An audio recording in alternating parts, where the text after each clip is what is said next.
what I heard here of all the early presentations, just a great example of how much information members of the Appropriations Committee have.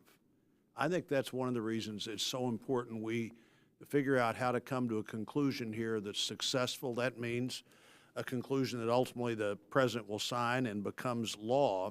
But what we did last year, in a good way, was we funded 75% of the government before the beginning of the fiscal year, like we're supposed to do.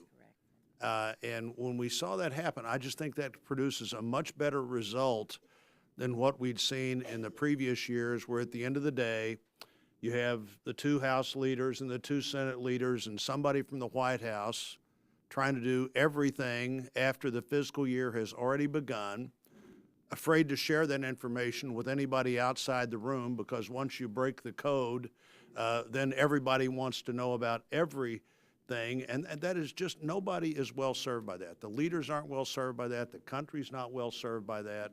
Sending these big bills, one big bill to the president, nobody's served well by that.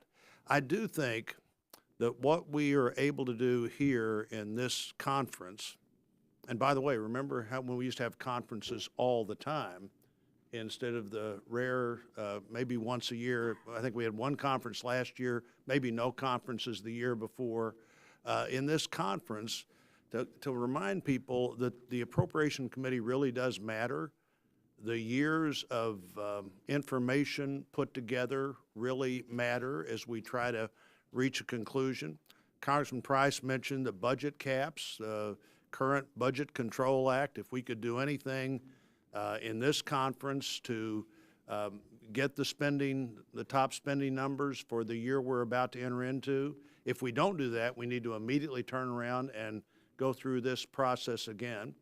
Everybody knows the Budget Control Act caps, which would require an 11% cut in this year's defense spending number and a 9% cut in this year's non-defense discretionary number, will not be what happens at the end of the year. So when Mr. Fleischman mentioned, I talked about using this conference, let's at least consider the things we can do in this conference besides just get the rest of the government funded that helps us get our job done next year. There is a reason that the normal process works. It worked for 75% of the government funding this time.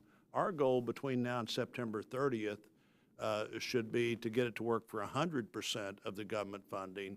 And I think this conference, more important than would sometimes be the case, not only because it's an incredibly important topic, but also we're setting a stage as to how the new Congress, controlled by House controlled by Democrats, a Republican controlled by Senate, Republicans controlling the Senate, a Republican president, how that new conference can or cannot function.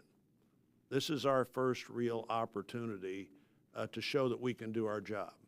And as almost everybody said, doing our job means, by definition, nobody gets everything they want. We've got to be sure that we are looking at that as the end result.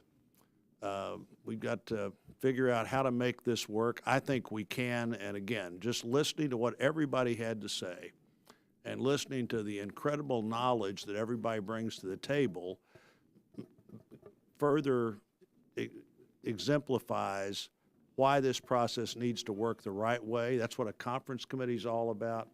I am pleased to be part of it. I think it's really important we produce a result. And if there are a couple of other problems right over the near horizon that we can deal with while we're dealing with funding the rest of the government, I'd encourage us to think about that too. And I think with the leadership at these two head tables, we can do that if we decide that's what we want to do. And I look forward to seeing what we could produce.